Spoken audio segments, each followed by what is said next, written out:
Sa update sa patuloy na pang-aangkin ng China sa mga teritoryo ng Pilipinas, abay isang barko na naman ng China Coast Guard ang nakita 35 nautical miles mula sa baybayin ng Zambales kung saan nanatili umano ito sa lugar ng halos sa 30 oras. Bukod pa dyan ay may dalawa pang research vessel ang China ang nakitang naglalayag malapit sa baybayin ng bansa habang ang isa sa mga ito ay nakitang paikot-ikot malapit sa Itbayat at sinosurvey ang tila bundok sa ilalim ng dagat. Alamin ang buong detalye mamaya. At sa update naman sa pagbili ng Pilipinas sa mga F-16 fighter jets ay bumisita ang isang direktor ng Lockheed Martin sa bansa para sa mga pag-aaral at upang makita ang mga lokasyon kung saan itatayo ang Innovation Hub o mga pasilidad na magiging bahay ng mga F-16 fighter jets. Kaya't para malaman ang buong detalye ay tumutok at makinig na mabuti.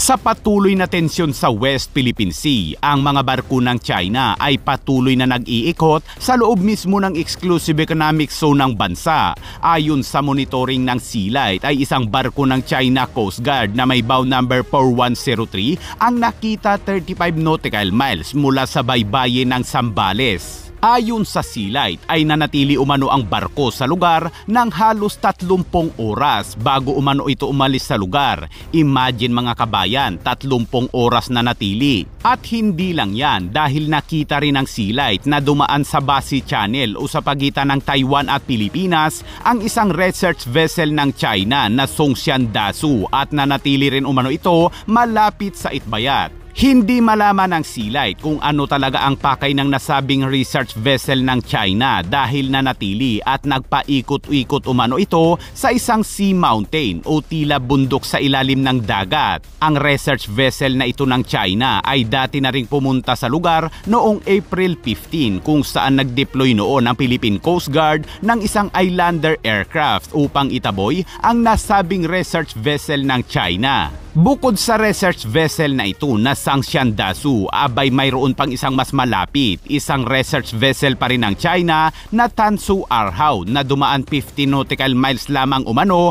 mula sa baybayin ng Lawag, Ilocos. Sa isang panayam naman, sinabi ni Philippine Coast Guard Commodore J. Tariela, sa pag-utos ng ating commandant, Admiral Ronnie Hilgavan, nitong mga nakaraang araw, nagpalipad na tayo ng mga aircraft natin to monitor physically itong mga Chinese research vessel na to. And based on our Maritime Domain Awareness flight yesterday, dalawang research vessel ng China ang challenge ng ating aircraft dito at dinocument. Ito yung presence ng China Coast Guard, China research vessel Zhongshan Dasu na may distansya na 151 nautical miles west of the coast of Itbayat, Zambales.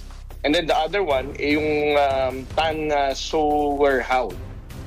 Distance ito is somewhere between 40 to 45 nautical miles off the coast of Ilocos Norte.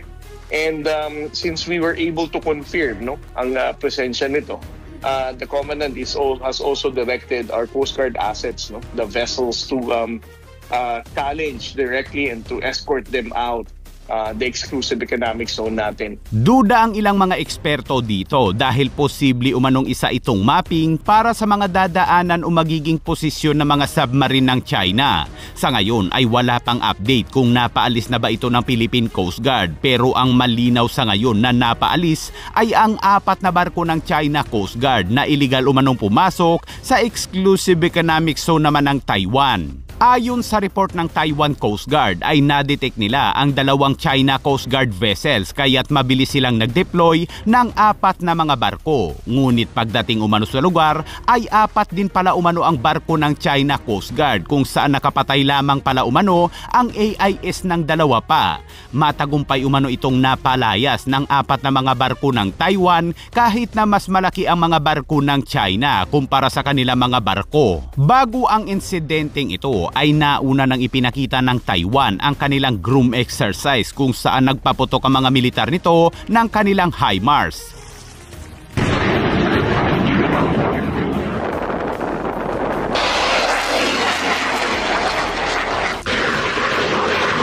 bilang pagpapakita na handa umano ang kanilang bansang lubaban sakaling may lumusob upang sakupin ang kanilang bansa. At sa ibang balita naman mga kabayan, sa update tungkol sa F-16 fighter jets accusation ng Pilipinas, sinabi ni Jess Coloyni, Director ng Business and Development sa Lockheed Martin's Integrated Fighter Group, na ang kanyang kamakailang paglalakbay sa Pilipinas ay bahagi umano ng kanilang inaangkop na alok sa Pilipinas ang posibleng pagtatayo ng mga pasilidad tulad ng Center for Innovation and Security Solution. Ani Coloyni, talagang nilayo nitong maging isang pasilidad na pinagsama-sama ang mga lider mula sa akademya ng Pilipinas, mga lider mula sa mga teknikal na institusyon sa Pilipinas, kasama ang mga worldwide leaders mula sa Lockheed Martin at iba pang mga institusyon ng Amerika upang gumawa ng mga magkasanib tulad ng workforce development, aerospace education and training, collaborative research and development. Sinabi ni Coloyni na nag-e-explore pa rin umano sila sa ngayon at gumagawa ng mga opsyon sa mga potensyal na lokasyon ng iminumangkahing Innovation Hub sa Pilipinas, kabilang ang magiging tahanan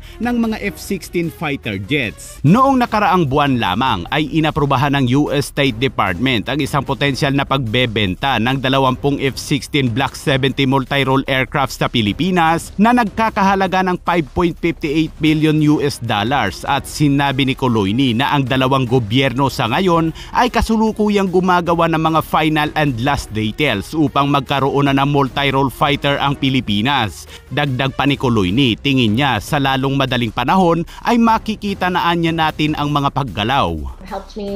Ani Coloyni, ang hukbong panghimpapawid ng Pilipinas na dating isa umano sa pinakamagaling sa rehiyon ay matagal nang naghahangad na makakuha ng wastong mga fighter jets, ngunit ang budget umano ng Pilipinas ay isa sa humahadlang sa isang pinal na kasunduan. Sinabi rin ni Coloyni na ang Philippine Air Force ay hindi mahihirapan sa F-16 dahil ang FA-50 ng South Korea na kasalukuyang ginagamit ng Philippine Air Force ay ginawa umano batay sa F-16 engineering at iniba lamang umano ito ang itsura.